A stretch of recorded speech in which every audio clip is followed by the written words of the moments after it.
kwenye pipa unayamwaga hivi, unayamimina. Kwa hiyo Roho Mtakatifu amemwagwa kwa kila anayemwamini Yesu. Ndio maana uone malaika sasa wakija tena kutuambia Mungu amesikia maombi yako. Mungu dhamani zile ilikuwa kila muombaji ili apate uhakika wa maombi yake, ilimlazimu Mungu kutuma malaika. Ndio maana unaona kina Danieli katika maombi yao malaika kaenda anamwambia Danieli, mtu upendwaye sana, siku ya kwanza naanza kuomba, Mungu alinituma nije kwako. Unaona, alikuwa anatumwa malaika. Sasa sio hivyo tena, ni Roho Mtakatifu. Sasa si kwamba Mungu ameacha kujibu maombi, au si kwamba Mungu asemi tena na watu kwa njia ya kama ile ya zamani. Anasema sana, na majira ya neema ni mwezi wa 6. Huu ni mwezi wa upendeleo. Bwana asifiwe sana. Tunaonaga wale wanaofungwa magerezani, kuna sikukuu ambazo rais anawatoa wafungwa, si kwamba wamemaliza kutumikia. Ni rais ameamua kwa sikukuu hii na amuru wafungwa wenye makosa ya aina hii na hii na hii waachiliwe.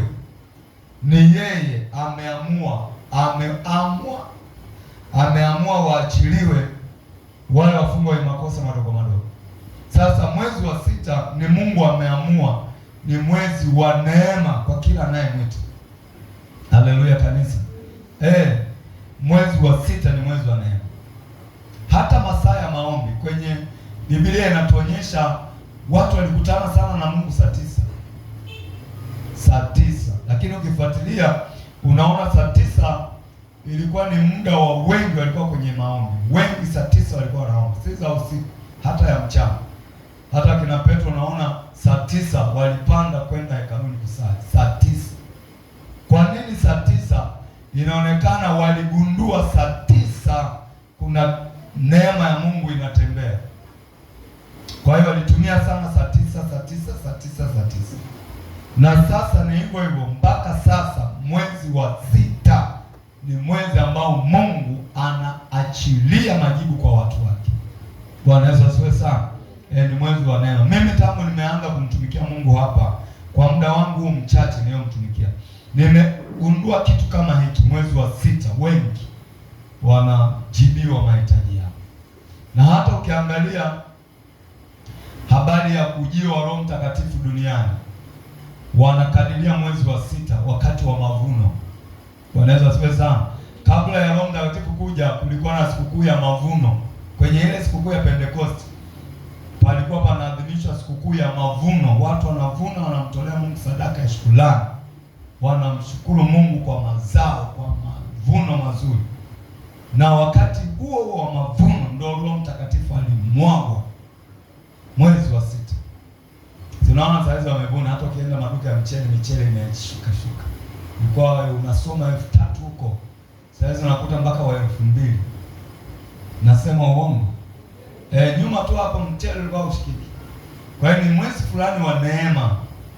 Hebu sema ni mwezi wa neema. Kwa hiyo kaa vizuri mwezi huu. Kama una jambo lako, kanalo vizuri mbele za Mungu. Usinyamaze, ni majira yake. Mwezi wa neema. Hata ukienda kwenye vyakula saizi vilishuka. Juzi bwana mtu mmoja ananiambia huku kwetu saizi mahindi 350 kilo. Unaona kilo 350. Maana yake nina 500 naweza kupata kilo ya mahindi nikapika hata makande nikapa 350 kilo. Unaona mpaka mtu wa chini kabisa anaweza kununua. Una 1,000 una kilo zako ngapi hapa? 350 na 350 na change na rudi. Kilo 3 nikizisaga ninakaunga kwa shilingi 1,000. Lakini kwa kipindi unga wenyewe kilo inasoma parefu huko. Saizi kwa nini majira haya? Ni majira fulani yamekaa vizuri. Bwana Yesu asifiwe sana. Lakini hata hali ya hewa wewe mwenyewe ni shahidi. Mwezi wa 6 na wa 7 kuna baridi. Taizi shuka Njombe huko. Ukiongea kama umevuta bangi mdomoni hapa. Moshi tu unatoka. Kama umevuta sigara. Baridi koti muda wote. Sisi wa Dar es Salaam pazuri hapa. Hatupati baridi sana, hatupati joto sana mwezi huu. Bwana asifiwe sana. Saizi walao hata shuka naweza kalikumbuka saizi. Maana Dar es Salaam sijui watu kama wanajifunika shuka. Mimi sijuagi shuka Dar es Salaam.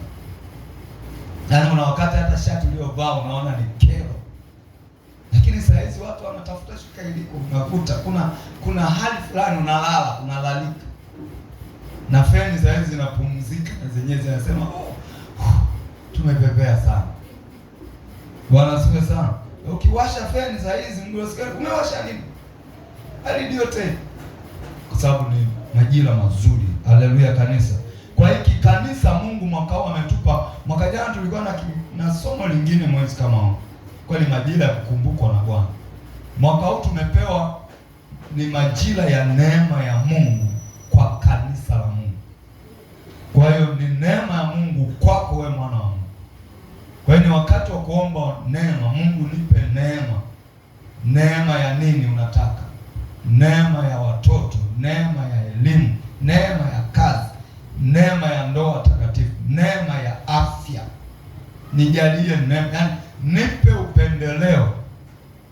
Haleluya kanisa. Basi funika macho yako nimshukuru Mungu. Baba, asante kwa ajili ya neno hili, naliweka kwako Roho Mtakatifu. Wewe useme na sisi, wewe utufundishe. Uwezo wa kuomba saa hizi tunapokutanika kama hivi, dili kwenye neema tu. Lakini unapokuwa mwenyewe katika ibada zako binafsi, mwambie Mungu, nasi neema zako. Naomba neema zako. Neema ni upendeleo, ni ziada ambayo Mungu anaitoa kwa watu wake. Bwana asifiwe sana. Kwa hiyo unapomwambia naomba neema yako, yeye anajua akupe neema ya aina gani. Yeye atajua unahitaji neema ya aina gani. Omba neema, omba neema. Hata kama mama anahitaji mengi, wewe tamka neema, na si neema zako zile ambazo unawachilia majira haya ya mwezi wa 6. Zikutane na mimi, zikutane na ndoa yangu, zikutane na kazi yangu, kutana na afya yangu. Yeye atafanya. Tunaanza na andiko ambalo tulianza nalo Jumanne, kitabu kile cha Kutoka tulianzia hapo. Alafu tutaenda maandiko mapya. Kitabu kile cha Kutoka sura ile ya 33 tuliangalia mstari wa 12 mpaka wa 19. Hilo ndio andiko kuu ninalosimama nalo mwezi huu wa 6 kwenye somo hili la neema. Kitabu cha Kutoka sura ile ya 33. Sura ya 33. Tuanzie mstari wa 12 mpaka wa 19. Anasema hivi, Musa akamwambia Bwana, angalia, wewe waniambia wachukue watu hawa, nawe hunijulishi ni nani utakayemtuma pamoja nani. Walakini umesema na kujua jina lako, nawe umepata neema mbele zangu. Basi sasa nakuomba, ikiwa nimepata neema mbele zako, unionyeshe njia zako, nipate kukujua, ili nipate neema mbele zako. Ukumbuke ya kuwa taifa hili ndilo watu wako. Akasema, uso wangu utakwenda pamoja nawe, nami nitakupa raha. Naye akamwambia, uso wako usipokwenda pamoja nami, usituchukue kutoka hapa. Kwa maana itajulikanaje kuwa nimepata neema mbele zako, mimi na watu wako? Sio kwa sababu unakwenda pamoja nasi, hata mimi na watu wako tutengwe na watu wote walio juu ya uso wa nchi. Bwana akamwambia Musa, nitafanya na neno hili ulilolinena, kwa maana umepata neema mbele zangu, nami na kujua jina lako. Angalia, kila mstari mmoja Mungu anaongelea neema. Si kwamba Musa alistahili sana kusemezana na Mungu. Hapana. Kwa nini Mungu anaongea na Musa, na Musa anamwambia, mbali ya Mungu kumwambia uso wangu utaenda na wewe, lakini Musa anaomba ombi lingine pale, kwamba si uso wako tu, sisi tutajuaje kwamba sisi ni taifa lako? Naomba tutengwe na watu wote. Bado Mungu anamwambia, hata na hilo uliloliomba nitalitenda. Kwa nini nitalitenda? Umepata neema mbele zangu. Kwa hiyo ni kwamba nimeamua kuachilia kila utakachokiomba na kupa, si kwa sababu unafaa sana, si kwa sababu unastahili sana. Ni neema yangu, nimeachilia neema. Kwa hiyo kumbe, wakati huu wa neema, Mungu ni kama anafanya yale ambayo hata kama yani hukustahili anatenda, hata kama hukutakiwa kupewa, kwa sababu ni neema imeachiliwa, anatenda. Angalia, ameomba ombi la kwenda pamoja naye. Mungu amemwambia uso wangu naenda na wewe, na mimi ninapokwenda na nyinyi nitawapeni raha. Musa anaomba ombi lingine, anamwambia na hilo nitalifanya. Kwa nini? Umepata neema. Kila mahali Mungu anamjibu tu umepata neema, umepata neema. Maana yake nafanya hayo kwa neema yangu, nimeiachilia hiyo neema. Kwa hiyo nikipata neema ya Mungu, maana yake chochote ninachokiomba Mungu anafanya. Anafanya kwa sababu gani? Umepata neema. Haleluya kanisa. Bwana Yesu asifiwe sana. Nyinyi mnajua hata wokovu tulionao tuliupata kwa sababu gani? Tulistahili sana? Hapana, si ndio? Wokovu tulionao tuliupata kwa neema. Maana yake ni Mungu aliamua kuwapa neema ya wokovu wanadamu. Si kwamba tulifaa kupata wokovu, si kwamba kuna kitu kizuri tulifanya kwa Mungu. Ndio maana tunasema tumeokolewa kwa neema. Ni kitu ambacho hatukustahili, kwa sababu wakati tunapata neema ya wokovu, watu walikuwa mbali na Mungu sana. Dunia ilikuwa giza, dunia na watu wake walitanga mbali na uso wa Mungu. Kumbuka baba yetu wa kwanza Adamu alimkosea Mungu, na Mungu akamwondoa kwenye bustani ya Eden, mahali ambapo Mungu alikuwa anashuka na kuzungumza naye. Kwa hiyo alikuwa ametengwa na uso wa Mungu. Lakini kwa nini tukapata wokovu? Tukapata wokovu kwa sababu ya neema. Yaani tukapewa kitu ambacho hatukustahili kupewa. Sema Bwana Yesu, mwezi huu nipate neema ya yale yote ninayoyaomba, niliyoyaomba tangu Januari mpaka majira haya. Naomba neema yako ije juu yangu kwa jina la Yesu. Tulipata neema, si tulistahili, kwa neema tukapata wokovu. Kwa sababu ukisoma historia, Adamu wa kwanza aliharibu, na Mungu akamtenga na uso wake, akamlaani, akalani na kila kitu. Kwa dhambi ya Adamu hatukustahili kupata neema ya wokovu. Lakini angalia, neema ikaja. Neema ni upendeleo, ni ziada ambayo Mungu anaitoa. Ndio maana pale mwanzo nimeanza na mfano wa maachilio ya wafungwa ambao walipaswa waendelee kutumikia kifungo chao, lakini kiongozi anasema waacheni hawa wenye makosa ya aina hii na hii na hii, waacheni huru watoke. Si kwamba walistahili, kiongozi ameamua, ametoa ni kama huruma, amewahurumia. Kwa hiyo neema ni upendeleo ambao Mungu anauachilia kwa watu wake. Wewe ni mtu wa Mungu, kwa maana umeumbwa kwa sura na mfano wake.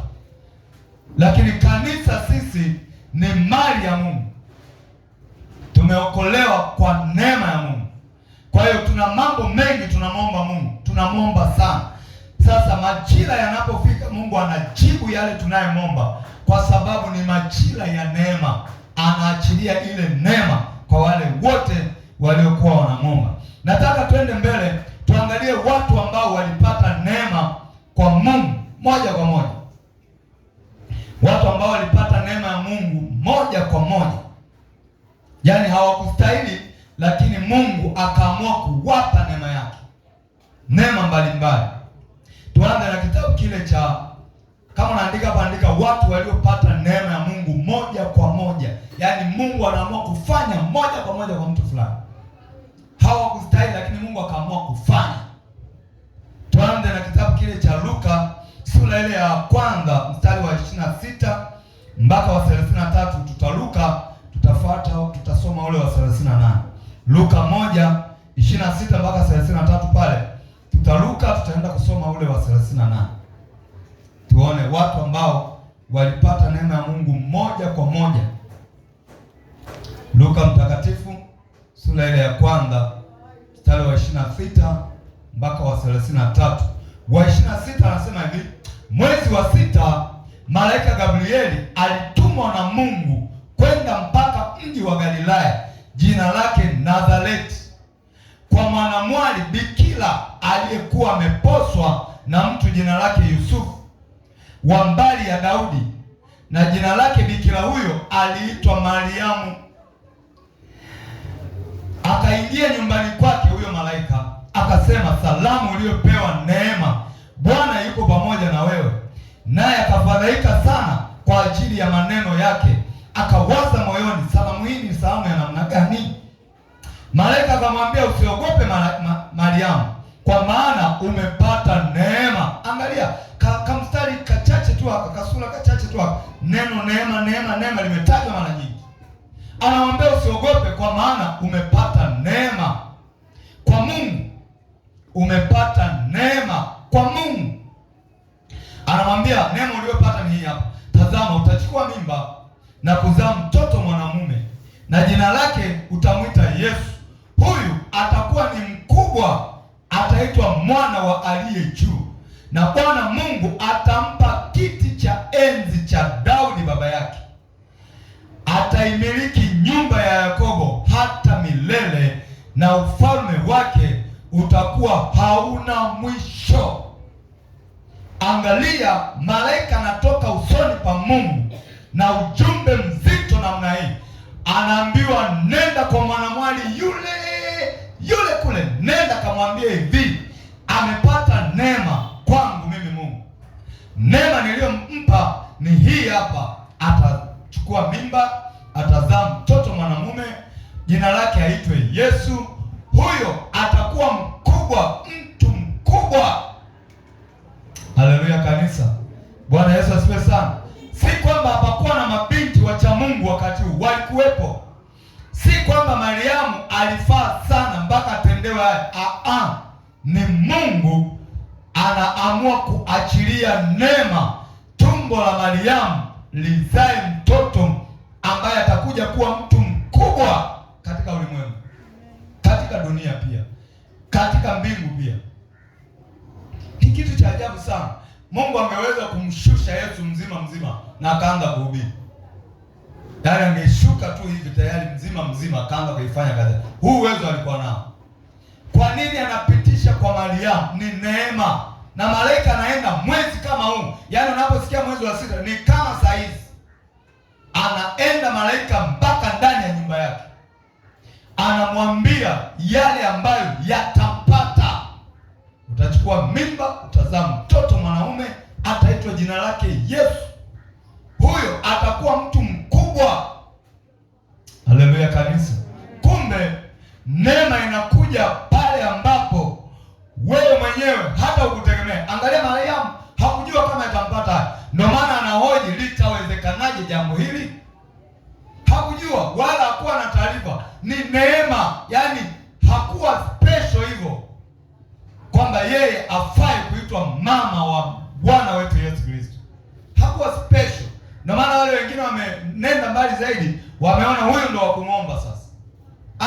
Ni neema. Hapaswi kuomba yule mama kwa sababu yeye mwenyewe hakujua yatampata. Ni neema. Nikaona kama huyu kapata neema ya kupata kumzaa Yesu, basi huyu hata ukimwomba shida zako zinatatuliwa. Si kweli. Wakuomba ni nani? Ni Mungu peke yake, kwa jina la Yesu. Alipata neema, ndio maana unaona na yeye anahoji, litawezekanaje hili jambo? Malaika anamfafanulia, itakuwa hivi, itakuwa hivi, itakuwa hivi, kwa sababu umepata neema. Sema Bwana Yesu, nipe neema ya mambo makubwa, ya mambo makuu na mambo matakatifu katika dunia hii. Ndio wengi walizaa watoto wa kiume wakati ule, lakini Yesu alizaliwa wa pekee. Ina maana kama Mariamu alikuwa anaenda kliniki na mtoto, anakutana na wamama wenzake wengi kule wana watoto wa kiume kama yeye, lakini wa kwake ni wa pekee, ni special kutoka mbinguni. Haleluya kanisa. Ni special. Tofauti na wale, ni mtoto huyo mwenye sura ya kiume, mwenye yani kila kitu cha kibinadamu ana, lakini huyu amepatikana special, amekuja kwa kazi maalum. Ndio maana maajabu ya Yesu yalikuwa tangu kuzaliwa kwake. Alizaliwa kwenye hori la ng'ombe. Wakati anazaliwa malaika wakashuka kuimba. Hivi fikiria, unajifungua, malaika wako hapo wanaimba, bendi ya mbinguni inashuka kuja kusifu. Mpaka unashangaa, mimi ni nani nazaa mtoto, malaika wanakuja kuimba? Ni neema hiyo, ndo neema. Yaani neema ni vitu ambavyo hukustahili. Hata marais wa dunia wazazi wao wanapowazaa, hakuna hata ndege wa angani anayekuja kuimba hapa, hata kunguru haimbi hapa. Huyu ilikuwa tofauti, amezaliwa, malaika wameshuka wakapiga nyimbo, na Biblia anasema kamwe hautakaa utokee wimbo mzuri kama wimbo ulioimbwa siku Yesu anadhani, kwa sababu uliimbwa wimbo utukufu juu mbinguni. Anasema utukufu juu mbinguni na duniani kuwe na amani kwa watu wote. Yaani unazaa mtoto, malaika wanasema sifa iende mbinguni, hapa duniani pawe na amani kwa watu wote. Nyimbo hiyo inaimbwa pale, mtoto amezaliwa. Haikuwahi kutokea kwa yoyote, hata kuzaliwa kwa baba yetu wa imani Ibrahimu hatuambiwi kama ilitokea. Lakini kwa nini Mariamu mwenyewe anastaajabia haya mambo ya ni kitu gani kinaendelea kwangu? Alafu bado akiwa kufikiri, mamajusi wametoka safari ya mbali, wanakuja pale, wanasema tumeiona nyota ya huyo mtoto toka mashariki ya mbali. Unajua mashariki ya mbali, kama leo unazaa mtoto Dar es Salaam, nyota yake inaonekana wapi? Kule Israeli, kule Irani, kale ka ukanda kale ka Gaza, Irani, Israeli kule, kale ka ukanda kale ka mashariki kale. Wanaona watu wanatoka kule wanakuja huku, wanasema tumeiona hii nyota tangu Irani. Halima anashangaa, nazaa mtoto mimi, nyota inaonekana mashariki ya mbali, na wamekuja na zawadi kabisa. Wale mamajusi wamebeba madawadi, manukato, wanakuja. Ni watu ambao Mariamu hawajui, wala hana ukoo nao, wala hana kabila nao, wametoka mashariki ya mbali na wanakuja wanasujudu. Fikiria katoto ndo kwanza kanatafutiwa nepi, watu na madevu yao yanakuja yanainama mpaka chini, yanasugua hivi, yanainuka, yanasugua tena. Mama wa aina hii, unaonaje? Ni vitu vya ajabu, lakini ni neema. Ni neema. Wao wanazaa mtoto, anakuja mtu anakanyumbua hivi, hebu tukaone kana kilo ngapi nesi na huyu haikuwa hivi. Uwezi kukamata tu mnyumbue. Ukija kwanza unapigwa na upako, unashuka mwenyewe, unajikuta hufai kitu. Haya majamaa yametoka, yameenda kwa Farao, yamejadili na Farao, yanaondoka, yanafika pale, yakaishia kusujudu, kuinuka, kusujudu, kuinuka, kusujudu. Wakakuta wanaachilia kila kitu walichobeba, na wanaonywa na Mungu, pita njia ya kuna kumrudia Farao. Herode, kuna kurudi kwa Herode. Ni neema. Mariamu yuko pale anashangaa, nini kinaendelea kwangu? Ni neema. Mungu akupe neema, utabaki na maswali mwezi huu wa 6. Itakapotokea ubaki na maswali, ni nini Mungu umefanya kwa ukubwa hivi? Nilifanya jambo gani mpaka umenijibu kwa ukubwa hivi? Ubaki na mshangao. Haleluya kanisa. Kuna vitu vinaweza vikatendeka kwako, unabaki na mshangao. Yaani unabaki, badala ya kucheka yanashuka machozi ya furaha. Haleluya kanisa. Bwana Yesu asifiwe sana. Ni neema. Mungu amempa hiyo neema Mariamu. Ni neema, hakustahili. Si kwamba yeye peke yake dunia nzima ndo alikuwa bikira, hapana. Na amini palikuwa na wacha Mungu wengi. Kwa sababu hata Elizabeth alipata mimba uzeeni, na yeye Biblia inamtaja alikuwa ni mcha Mungu. Mungu angeweza kupitisha hata kwa Elizabeth, mama yake na Yohana. Angeweza kupitisha kwa mama wengine, mabinti wengine wa wakati ule. Kwa nini kwa Mariamu malaika anajieleza umepata neema? Na Mungu na Mariamu alipopata hizo habari, akajibu kwenye ule mstari wa 38 baada ya kupewa tafsiri zote. Mariamu akasema, tazama mimi ni mjakazi wa Bwana, maana yake mimi ni mtumishi wa Bwana, na iwe kwangu kama ulivyosema. Kisha malaika akaondoka akaenda zake. Maana yake alipokea ile neema. Neema Mungu anapoileta kwako, ipokelewe kwa shukrani. Unaona hapa nimetangaza majira ya neema ya Mungu. Kuna mtu yeye yuko kwenye matatu anashangaa, neema ya Mungu. Tumetoka kwenye maombi ya kutoka. Yaani haelewi. Changamkia neema. Angalia Mariamu alipochangamkia. Akasema kama ni hivyo malaika, mimi ni mjakazi wake, iwe kwangu kama ulivyosema. Kwa hiyo unapoona mimi nahubiri habari za neema ndani mwako, mwambie Mungu, hiyo neema naitaka. Nina shauku na hiyo neema ije iwe kwangu hivyo. Ndivyo itakavyokuwa kwako. Lakini ukiwa unashangaa, inakupita. Fikiria Mariamu hapa angebishana. Mimi sitaki vitu vya ajabu ajabu. Sitaki vitu nisivyovijua. Mimi nataka nione Yusufu ananilipia mahali, tunaingia kwenye ndoa, maana yeye alikuwa ameshaposwa kipindi hicho. Tunaingia kwenye ndoa, navaa na mimi gauni pana shela, naenda honeymoon, alafu ndo nianze kupata. Sitaki watoto wa aina hiyo. Sitaki, angeipoteza. Mungu angechagua mwingine. Lakini alipopewa uhakika kwamba ni mbingu zimeamua, akasema iwe kwangu kama ulivyosema. Maana yake malaika, hayo maneno ulioniambia lisipungue hata moja, yote yatimizwe kwangu. Ikawa hivyo hivyo. Bwana asifiwe sana. Kwa hiyo alikuwa anajifungua mtoto, mambo yaliyokuwa yanatendeka. Kwanza ule mziki wa mbinguni, mziki ambao haukuwahi kusikia Mariamu, akausikia. Lakini mamajusi wale wasoma nyota, wanaweza siwe sana, kutoka mbali wakafuatilia huyo mtoto amezaliwa wapi. Mbona aliyezaliwa si mtu wa kawaida? Sasa wale walikuwa na kwao jambo. Usifikiri walienda kwa lengo la kutoa zawadi. Wale walikuwa, unajua wasoma nyota watu wao ni wezi wa baraka za watu. Kwa hiyo wanaifuatilia ile nyota wakaiibe. Kwamba nipata ile nyota ile nitauza hela nyingi sana. Wakaishia kusujudu na kutoa manemane. Kila walichokibaki wakaachia hapo, wakaondoka. Na onyo juu. Maana walikuwa wamepatana na Herode kwamba mkachunguze, mniletee na mimi taarifa zake ili auwe vizuri. Aambia hakuna mpelelezi hapa, wampelelezi chochote. Fungueni hazina zenu, acheni hapa haya safari. Mbingu zenyewe zinahusika moja kwa moja kwa neema ambayo Mariamu aliipata. Haleluya kanisa. Sema Bwana Yesu, naomba neema. Ni mwezi wa neema. Nipe neema kama Mariamu kwa jina la Yesu, kwa damu ya Yesu. Tuangalie mtu mwingine aliyepata neema moja kwa moja kutoka mbinguni. Moja kwa moja kutoka kwa Yesu, kwa Mungu mwenyewe. Mtu wa pili hapa nimeweka ni Daudi. Daudi naye alipata neema ya Mungu moja kwa moja.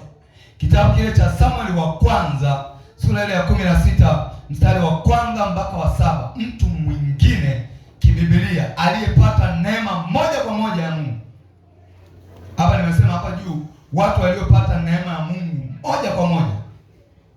Mtu wa pili hapa tunamwona Daudi.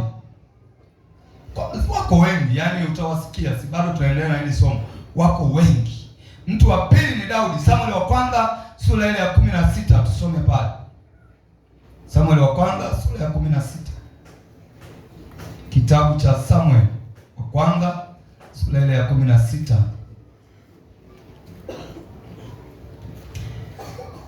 Samueli wa kwanza sura ya 16, kuanzia mstari wa kwanza mpaka wa 7. Anasema, Bwana akamwambia Samueli, hata lini utamlilia Sauli, ikiwa mimi nimemkataa asimiliki Israeli? Ijaze pembe yako mafuta, uende nami nitakupeleka. Malaika kule alipelekwa na Mungu. Samueli hapa anapelekwa na Mungu. Moja kwa moja ni Mungu anakupeleka. Malaika alitumwa na Mungu. Hapa Samueli ni Mungu anamwambia nitakupeleka. Yaani ni mimi nafanya hiyo. Anasema nitakupeleka kwa Yese Bethlehemu, maana nimejipatia mfalme katika wanawe. Samueli akasema, nawezaje kwenda? Sauli akipata habari ataniua. Basi Bwana akamwambia, chukua ndama mmoja nawe ukaseme, nimekuja ili kumtolea Bwana dhabihu. Ukamwite Yese aje kwenye dhabihu, nami nitakuonyesha utakayoyatenda.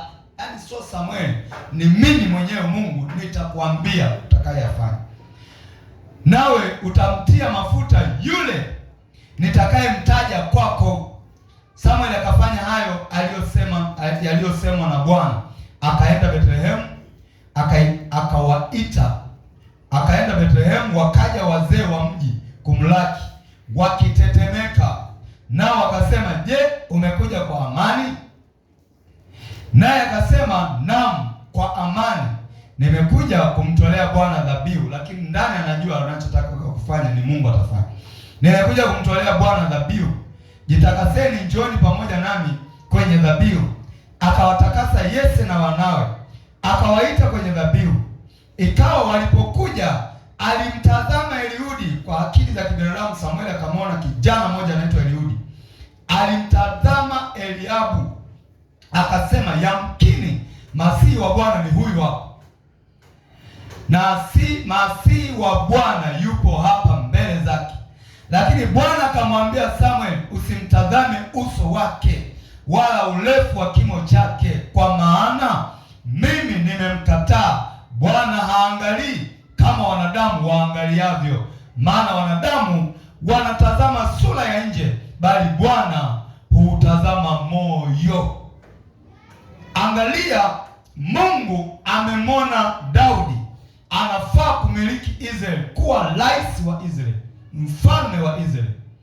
Na kwa kuwa amemwona, amemchagua, anampeleka Samuel aende nyumbani kwa Yese, akamtie mafuta awe mfalme wa Israeli. Samuel anafika pale, anakutana na vijana wa Yese kadhaa wako pale. Na angalia, nabii wa Mungu huyu anaingia Bethlehemu, anaingia kwa Yese. Wazee wa mji wanatetemeka, namna utisho wa Mungu ukikaa ndani ya mtu. Wazee wanatetemeka. Angalia manabii wetu wa leo hao wanaojiitaga manabii, kama wakipita hapa hata utisho wote wanao. Au huyu Samueli ameenda, wazee wa mji wote wanatetemeka na wanamuuliza, kuna amani? Umekuja kwa amani au tumekosea au tumetenda dhambi? Anaambia, nimekuja kwa amani. Anawaita watoto wa Yese, anamwona Eliabu mrefu, ana sura nzuri, nywele ziko mgongoni huko. Wanaweza siwe sana, amepanda pande la mtu. Samuel anasema, bila shaka masihi wa Bwana ni huyo. Neema haiendagi hivyo. Bwana siwe sana. Neema inaenda kwa mtu ambaye hakustahili kabisa. Neema huwa inamfuata huyo mtu. Samuel anasema hayo, Mungu anamwambia usimwangalie kwa sura na urefu na uzuri alionao. Mimi Mungu siangaliagi hivi, mimi nauangalia moyo. Kumbe najifunza, neema inapokuja, andaa moyo wako ukae vizuri na yeye. Unapokuwa umekaa vizuri na yeye, yeye anapokutazama haangalii nje, anaangalia maandalio ya moyo yamekaaje. Unaweza kaa usoni kumbaya, manywele mabaya, mavazi yako mabaya, mwonekano, sikwambii sasa ukawe hivyo, mwonekano wako ni mbaya, lakini kama moyo wako umeuandaa, Mungu anakutendea. Anamwambia usiangalie mambo ya nje. Mimi sijamchagua huyo, mimi nauangalia moyo. Huyu Daudi wakati huu ametengwa na familia, yeye ni mtu wa kushinda na mifugo mapolini huko, lakini ndio Mungu amemchagua awe mfalme ndani ya Israeli. Hayuko pale. Angalia, nabii anakuja nyumbani, ni sherehe kubwa. Unajua hiyo wewe unaambiwa hivi, rais, askofu wa kitaifa wa kanisa lenu, labda miaka ile heshima ya nabii ilikuwa ni kama ya rais wa nchi, kwa sababu viongozi wote walikuwa wanaongozwa, wanapata maelekezo kwa nabii. Ndio maana unaona Samueli ndio aliyempaka mafuta Sauli akawa rais. Kwa hiyo kutawala kwa Sauli, maelekezo alikuwa anayapata kwa Samueli. Ndio maana alipokiuka, Samueli akamkataa Sauli na Mungu akamkataa. Walikuwa kama ni marais wale manabii, watumishi wa Mungu. Wanasiwe sana. Saa hizi tu ndio hatuna heshima. Sijui ni si wenyewe tumejichanganya. Miaka ile walikuwa wanaheshimika sana. Heshimika sana. Sasa angalia, Mungu anamwambia Samuel, sio huyo. Angalia hii familia, kiongozi mkubwa kama huyu anakuja nyumbani, wanawezaje kumwacha Daudi polini? Wangeweza kusema leo hata mifugo hatutaifu, au nenda kachunge mpaka saa 3 au saa 5 au saa 7, baadaye rudi, tuna mgeni maalum anakuja nyumbani na ana ibada na familia hii. Angalia wakina Eliudi hao walikuwa ni makamanda wa jeshi, siku ya wakwenda kazi kwa sababu ya ujio wa Samueli pale nyumbani. Au ndugu zake Daudi wote walikuwa jeshini hao. Hawakwenda kazini kwa sababu kuna ugeni mkubwa unakuja nyumbani. Haleluya kanisa. Ina maana ujio wa Samuel kwenda pale, hata vyombo vya habari vilitangaza kesho Samuel ataenda mahali fulani. Ndio maana unaona Samuel anamwambia Mungu, Sauli akijua sataniua, unanituma nikampake Daudi mafuta. Sauli akijua satani, alijua kabisa kwenda kwangu naenda na msafara. Lakini angalia ugeni kama huu, familia ya Yese wamemwacha Daudi awe machungaji. Yaani kama umeona, hata kama iweje huyu hawezi kustahili kwa chochote, nenda kachunge huko, tutakuja kukuhadisia. Bwana asifiwe sana. Ewe nenda polini bwana, mgeni huyu kwanza utatia aibu tu mbele ya mgeni. Hao wengine ombeni ruhusa, kesho tuna ugeni hapa. Naamini hao ndo kuandaa nyumbani, weka vitu vizuri, nyinyi ndo mtamlaki, nyinyi ndo mtakuwa karibu na na wazee pale, ili wakitaka jambo lolote huyo nenda kachunge. Kumbe huyo anayemsukumiza ndo Mungu amemchagua. Unaona neema ya Mungu yaani kwa yule ambaye afai. Kwa hiyo kupata kwa utawala kwa mamlaka ya Daudi kutawala Israeli, ni Mungu alimchagua moja kwa moja. Kwa nini alifanya? Ni neema. Kwa sababu Mungu anapoachilia neema haangalii vigezo vya kibinadamu. Kwa sababu sisi binadamu tunapomchagua mtu tunaangalia vigezo. Ndio maana hata Samuel alipoingia pale akakutana na Eliabu, toru limepanda, kifua hicho, nywele hizo, anasema bila shaka huyu vigezo, mrefu, ana nguvu, amewashinda wote kwa uzuri. Sisi ndio tunaangalia vitu vya kibinadamu. Mungu anaangalia neema anapoiachilia, anaangalia wale ambao kwa vyovyote wasingestahili. Haleluya kanisa. Bwana Yesu asifiwe sana. Ndio maana anamwambia usiangalie urefu na uzuri wake. Mimi siangaliagi hivi, na angalia moyo. Alipowapitisha hao wote, Mungu akasema hakuna niliyemchagua. Samuel anamuuliza Yese, hajasalia mwingine hapa? Anasema kapo kamoja, kapo machungani huko. Anasema huyo kamleteni, hatutafanya chochote mpaka huyo waje.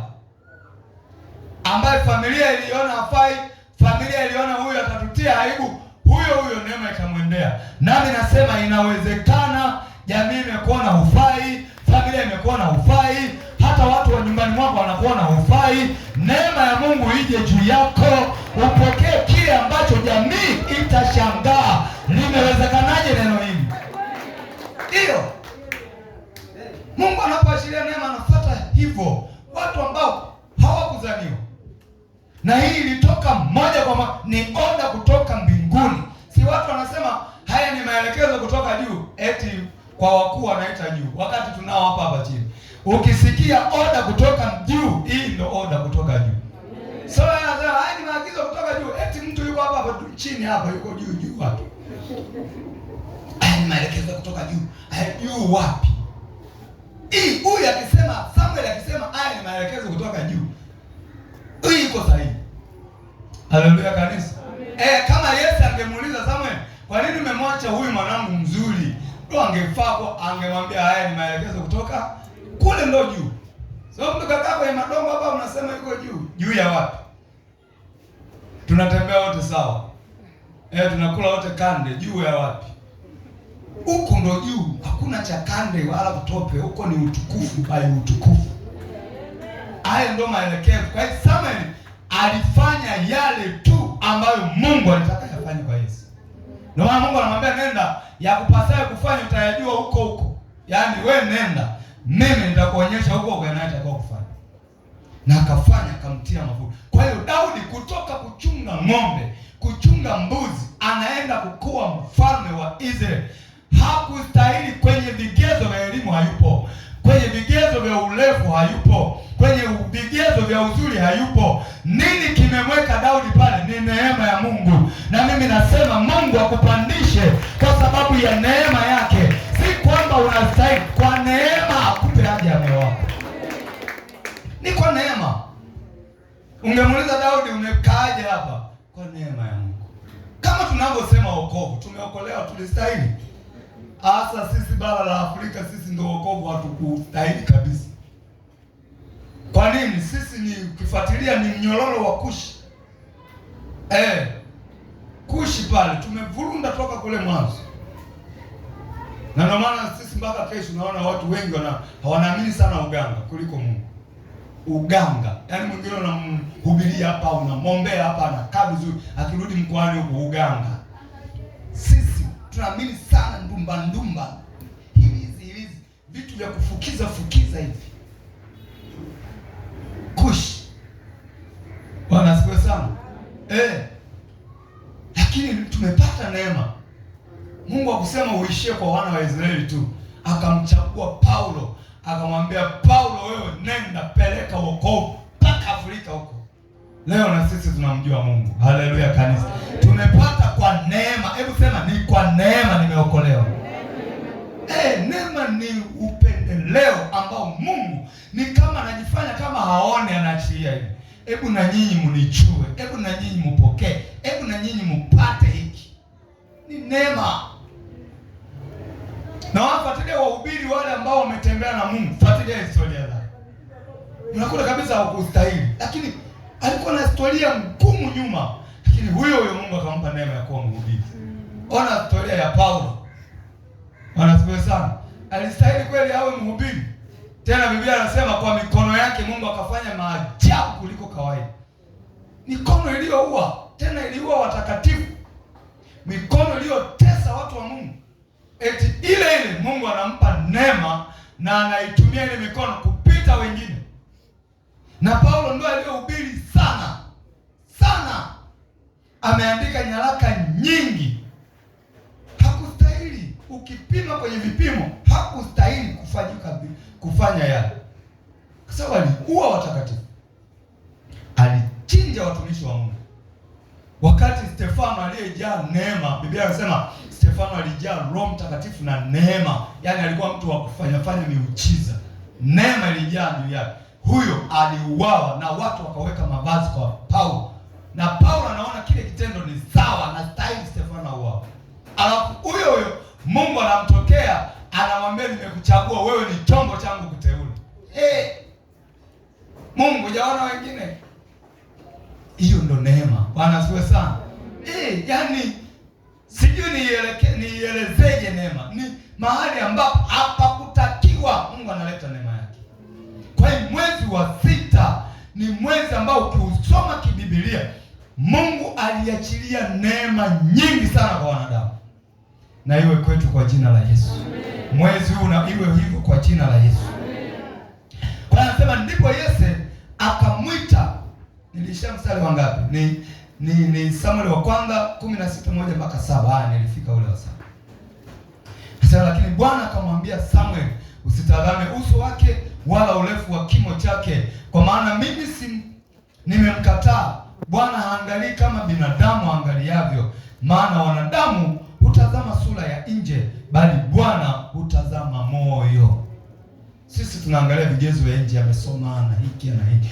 Mungu naona sisemi kwamba Mungu hataki elimu, anataka moyo wako utambue kwamba hiki nilichokipata ni Mungu amenipa kwa upendeleo wake, sikustahili. Haleluya kanisa. Nilikuwa namsikiliza kiongozi mmoja, alikuwa anahojiwa na channel fulani. Anasema sisi hata familia yenyewe hata fulani alikuwa na elimu kubwa, baba yangu alikuwa na elimu kubwa. Yaani anajinadi pale kwamba ni familia yenyewe. Wewe nikaa nasema wewe unajua unachoongea hapa.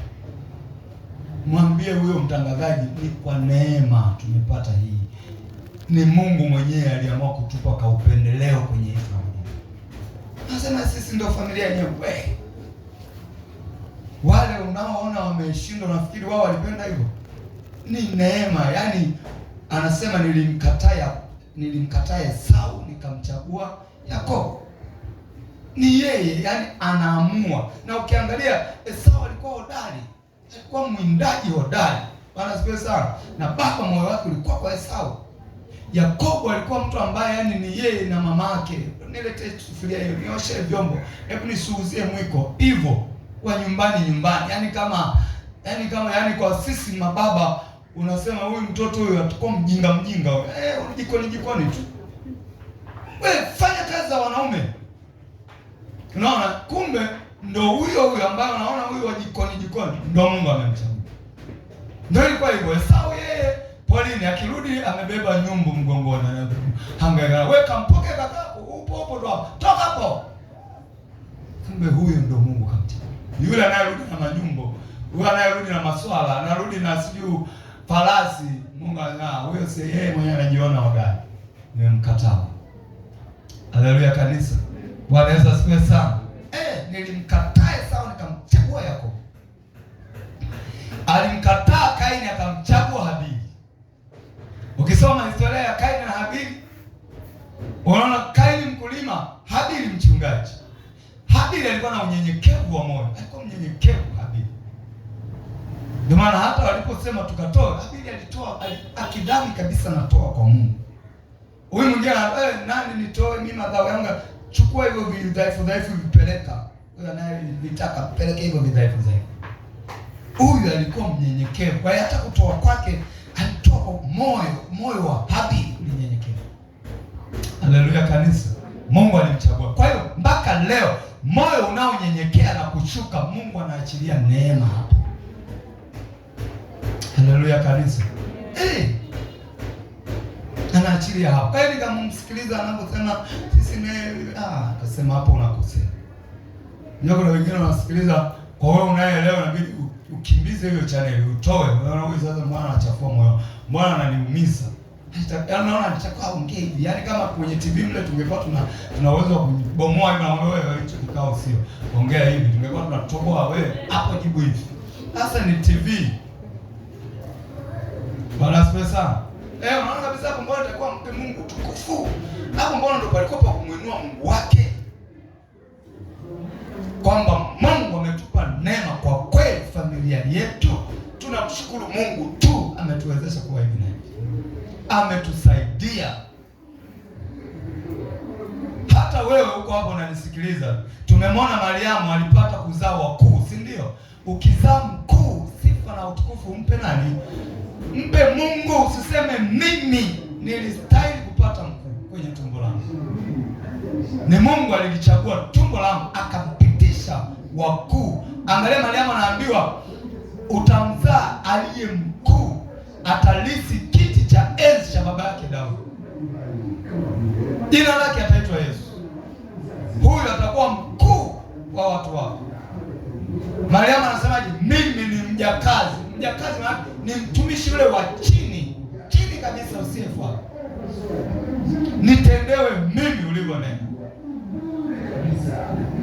Kama si Mariamu kumjua Mungu na moyo wake kupondeka kunyenyekea, angeweza kusema mimi mzuri sana, hata mbingu zimenichagua. Nini mzuri ya leo? Yaani hadi Mungu mwenyewe ameona mimi nafaa kuwa mama wa Yesu. Mimi ni kijakazi, yaani kijakazi kile kisicho na malipo. Yule mfanyakazi wa chini kabisa, kama kwenye ofisi ni yule anayefagia ofisi. Mimi ni mjakazi wa Bwana, nitendewe Bwana ulichokisema.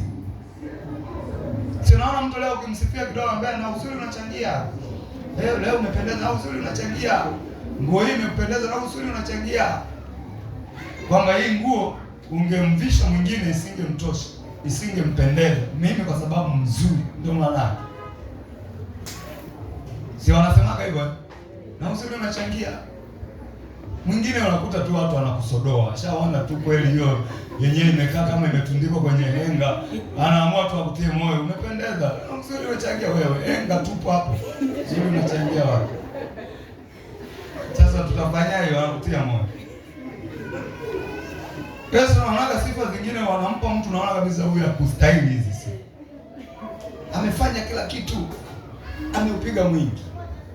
Unaangalia huo mwingi wapi? Lakini unakuta hazipanguliwi hizo sifa, mtu anaona tu sawa, mimi ndo sawa. Wewe ukizaa mkuu, mwambie Mungu, ulinipa neema nikapata huyu mtoto. Umezaa rais wa nchi hii ya Tanzania mwaka 30 sijui 40 huko, mwambie Mungu, uliniona mimi nafaa kuwa mama wa rais wa nchi. Umezaa waziri, umezaa daktari, umezaa sijui, na mwambie Mungu kwa neema yako. Wala siwadharau wale wengine ambao watoto wao hawajawa na chochote, hawajawa na sifa yoyote. Haleluya kanisa. Mwambie Mungu, ulinistahilisha wewe. Leo niitwe mama wa waziri, mama wa mchungaji, mama wa askofu. Mtu anaanza kujisifu, mimi muulizeni huyo askofu alikuwa halali bila kusali. Sawa, lakini ni Mungu alikupa hiyo neema. Wako mama anafundisha watoto wao sala na nini na nini, na wajao maaskofu. Amina kanisa. Tumwangalie mtu wa mwisho, tuingie kwenye maombi. Nimesema mtu wa kwanza tumemwangalia Mariamu, mtu wa pili tumemwangalia Daudi, naye alipata neema akatolewa, aliyekuwa anatawala akawekwa yeye kwa neema. Tumwangalie mtu wa tatu kwenye Mathayo 1:16. Mathayo 1:16. Huyo ni Yusufu. Huyo ni Yusufu. Mathayo 1:16. Kitabu cha Mathayo na ile ya kwanza mstari wa 16.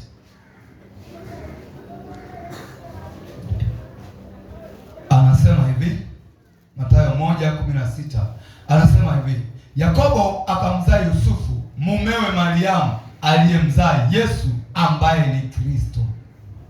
Yakobo akamzaa Yusufu mumewe Mariamu aliyemzaa Yesu aitwaye Kristo.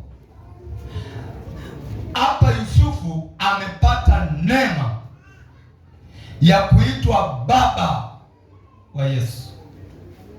Angalia, anatajwa mumewe Mariamu aliyemzaa Yesu aitwaye Yusufu. Ukianza pale juu unaona anatajwa baba yake Yusufu, Yakobo.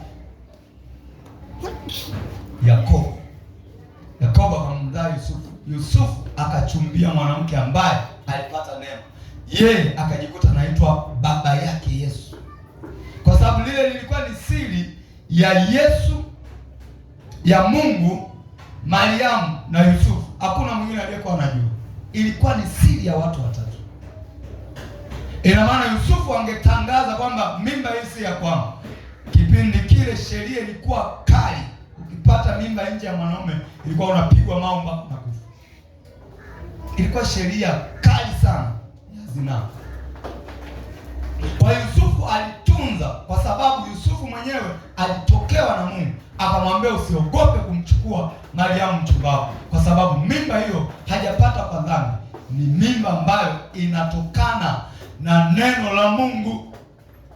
Akafahamishwa na Yusufu, akatunza hiyo siri, akaitunza, akajua kwa sheria kali ya kipindi hiki, nikisema hili neno mke wangu nimempoteza. Lakini akakubali kuchukua majukumu ya kumlea mwana wa Mungu. Unaonaje? Unamwona mtoto nyumbani, unajua kabisa huyu mtoto tumepata kutoka kwa Mungu, mimi sihusiki chochote hapa. Kwa hiyo hata unapohudumia unajua kabisa nafanya kwa mapenzi ya Mungu, nampendeza Mungu. Ndio maana yeye toka pale Mungu akawa asemi tena na Mariamu, akawa anasema na Yusufu, fanya hivi, Herode amekusudia kuua, nendeni Misri. Wakiwa Misri kule, mrudi, yule Herode amekufa. Wanarudi wakiwa njiani, Mungu anasema na Yusufu tu, nendeni Nazareti, kaeni huko mpaka ni Yusufu na Mungu ni Yusufu. Akapata hiyo neema ya kuitwa baba wa Yesu, japo sio wa kumzaa, baba aliyekaba kwenye ile nafasi ya baba. Ni neema. Na siku nikifika mbinguni, hao watu lazima nifike kwao. Bwana asifiwe sana. Maana kule ni mji kama hivi. Sasa kama nitafikia labda Mtwara, kwa Yusufu ni huku Masaki, nitaomba tu safari moja tu niende Masaki nikamwone Yusufu na Mariamu wanafananaje, alafu nitarudi Mtwara. Siwezi kuwa mbali hivyo. Tubanana hapo mjini pale kwa Yerusalemu pale. Mtwara hao wanaookoka dakika za mwisho, yani anakata roho, hao ndio wakae Mtwara huko. Sisi tumeifanya na kazi niwekwe Mtwara. Mwambie Yesu, kumbuka Kigamboni pale nilifanya pale. Nipe hata umo karibu na Yerusalemu. Ili ukipita na msafara wako na kuona. Haleluya kanisa. Amen. Wale dakika za mwisho, yani yuko mauto, nite mchungaji, naomba toba. Wale wakiwekwa Mtwara huko Lindi, Kigoma kule, sisi tumefanya na kazi ya Mungu. Simpagi Mungu, yeye ndo anajua. Bwana siwe sana. Lakini ndio hivyo. Kwa hiyo Yusufu akapata neema ya kuwa baba mlezi wa kumlea Yesu. Mahangaiko yote ya kwenda huku na huku, Yusufu alikaa kwenye ile nafasi, ni neema. Leo naona hata vizazi vinamtaja Yusufu. Huwezi ukaisoma Biblia ukaimaliza usikutane na neno la Yusufu. Achana na yule Yusufu mwingine, yule wa Misri. Namzungumzia Yusufu mume wa Mariamu. Hapa ametajwa kabisa, anasema Yakobo akamzaa Yusufu mumewe Mariamu, aliyemzaa Yesu aitwaye Kristo. Kwa hiyo alipata hiyo neema ya kuwa mume wa Mariamu. Maana yake angechumbia kwingine tusingemjua, wala tusingekuwa tunamtaja hapo. Angesema siko tayari kulea mimba ambayo si yangu, Mungu angemweka mtu mwingine kwenye ile nafasi. Lakini alikubali yale majukumu. Leo hata vizazi vinaongea habari za Yesu. Ni neema. Haleluya kanisa. Bwana Yesu asifiwe sana. Ndio maana ukiona mwanamke anakuelewa, mwambie tu Mungu asante. Yaani umepata mwanamke anakuelewa, anakufulia, anakunyoshea, anakuzalia watoto, wanafanana na mashangazi zake, wanafanana na baba zako wewe wadogo wakubwa. Mwambie Mungu asante. Maana mtoto mwingine anakaa kwenye tumbo la mama yake, anatoka hana chochote cha mama yake, hata kucha hajafananisha. Yaani sura, tabia, kila kitu kachukua kwenye ukoo. Mwambie Mungu asante. Haleluya kanisa. Maana hukustahili. Angeweza kufanana na wajomba zake, watoto wa wewe, lakini wajomba, unaona sura za mashemeji zako ziko pale. Ukiingia unakutana na shemeji, anaona mtoto shemeji mtupu. Unajisikiaje? Umekaa mezani hivi ukiangalia ni shemeji zako watupu. Lakini unazaa mtoto, yaani ukiangalia unasema hapa ni dadangu mtupu. Yaani hapa ni kakangu mtupu. Yaani hapa mwenyewe mtupu. Haleluya kanisa. Mwambie Mungu asante. Anaanza kujua mimi na damu kali. Kuna damu kali na damu dhaifu. Damu ni damu tu. Wewe kujikata ikatoka damu inalia, mimi ni damu kali. Damu ni ile tu. Mwambie Mungu asante, umeamua kuchukua sura ya kwangu kuweka kwa watoto wako. Na damu kali bwana. Mimi na damu kali, sisi na damu kali. Haleluya kanisa. Mimi namkumbuka bibi moja. Alikuwa na mkwe wake. Yaani yule mama ana mkwe wake, mke wa mtoto wake. Yule bibi alikuwa anachagua wale watoto ambao wanaona wanafanania na ukoo. ndio anawapenda. Watoto wakifanana na ukoo wa yule mwanamke, anasema hao wamechukua nyuma, hao wamechukua nyuma. Yaani kule kwenye upande wa mke kule anaita nyuma. Hao wamechukua nyuma. Kwa hiyo akija hao ambao akiangalia anaona kuna alama zao mle, hao ndio atawafukizia atawafichia viyai, atawafichia zawadi. Wakija wale waliochukua upande sasa wamechukua nyuma. Hao wamechukua nyuma. Bwana siwe sana.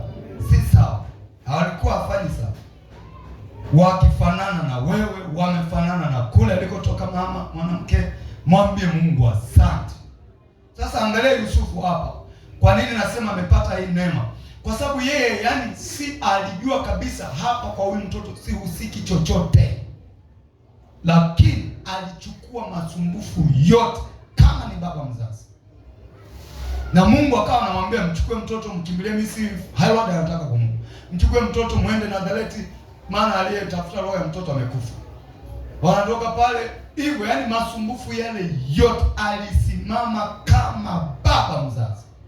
Leo vizazi hata vizazi, mpaka ameandikwa hapa kwamba Yakobo akamzaa Yusufu mumewe Mariamu aliyemzaa Yesu aitwaye Kristo. Haleluya kanisa. Ndio. Kwa hiyo ni fahari kwa Yusufu, ni fahari nimehusika kumtunza Mungu. Kwa sababu Yesu ni Mungu, alikuja pale kama Mungu kabisa. Nimehusika kulea zawadi kutoka kwa Mungu moja kwa moja. Mungu mwenyewe nimekaa naye. Ninajisikia zawadi kutoka kwa Mungu. Mimi ni mlee, mimi ni nani? Angeweza kwenda kwa matajiri huko azaliwe huko. Angeweza kwenda kwa watu maarufu azaliwe huko. Ndio maana hata Yesu kabila lake wale wa Israeli walikuwa hawamwelewi kwamba huyu ndio Masihi aliyetabiriwa na manabii. Kwa sababu waliwaza kwamba atazaliwa kwa watu maarufu. Hakuta amezaliwa kwa Yusufu, mtu wa kawaida sana.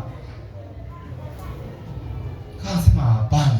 Kabisa alivyoishi na Nazareti, anasema haiwezekani jambo jema litoke Nazareti. Lakini Yusufu alijua huyu mtoto kuzaliwa kwake, kuishi kwake, kukua kwake, hata miujiza aliyokuwa anaifanya. Yusufu na Mariamu walijua kwamba tangu mimba tulipewa taarifa huyu atakuwa ni mtu mkubwa. Kwa nini? Yusufu alistahili sana? Hapana, ni neema. Ni neema. Alikuwa na wanaume wengi wakati huo. Kwa nini Mungu aliunganisha Yusufu, nenda pale mchumbie yule? Wakati umemchumbia, sisi tutafanya hivi. Neema ya Mungu. Neema ya Mungu ije kwenye ndoa yako. Nasema neema ya Mungu ije juu ya ndoa yako. Vizaliwe vitakatifu. Inawezekana. Mungu akafanya. Kesho tutaendelea, kesho Ijumaa. Jumapili tutaendelea kuangalia mtu wa 4 na 5, watu waliopata neema moja kwa moja kutoka kwa Mungu. Tutaendelea kuchambua hili somo mwezi huu wote wa 6. Na tunapoingia kwenye maombi, omba hiyo neema ya Mungu. Amina. Mwambie Mungu, nipe neema ile ambayo nastahili kupata. Yeye ni wa rehema, mwingi wa fadhili, atakupa neema yake. Neema ni upendeleo ambao hustahili. Mungu anaweza kufanya vitu ambavyo kila atakayesikia atashangaa imekuwaje kwa mtu huyu. Amina. Jana nimeona kwenye taarifa habari mama mmoja amejifungua watoto 5, wote wako salama. 5. Mume wake kijana. Wangapi waliona ile taarifa habari? Kumbe wengi mmeona. 5. Sasa kama ndio ulilia na watoto wamekuja hapa, zikakushibisha kiu yako, kakata kiu kabisa. Nikasema Mungu 5. Kumbuka na pale Shilo pale. Fanya na pale Shilo. 5. Tayari nimeshamaliza safari ya wazazi. Ukiona nasema Mungu wote hao wakue. Adui asipunguze, wakue wote hao. Sababu huwezi kuelewa shida ya huyo aliyepata 5. Ukimfuata ukikaa kuongea naye unaweza kushangaa lililia watoto miaka. Bwana asifiwe sana. Mungu akiamua anafanya. Simama kwa miguu.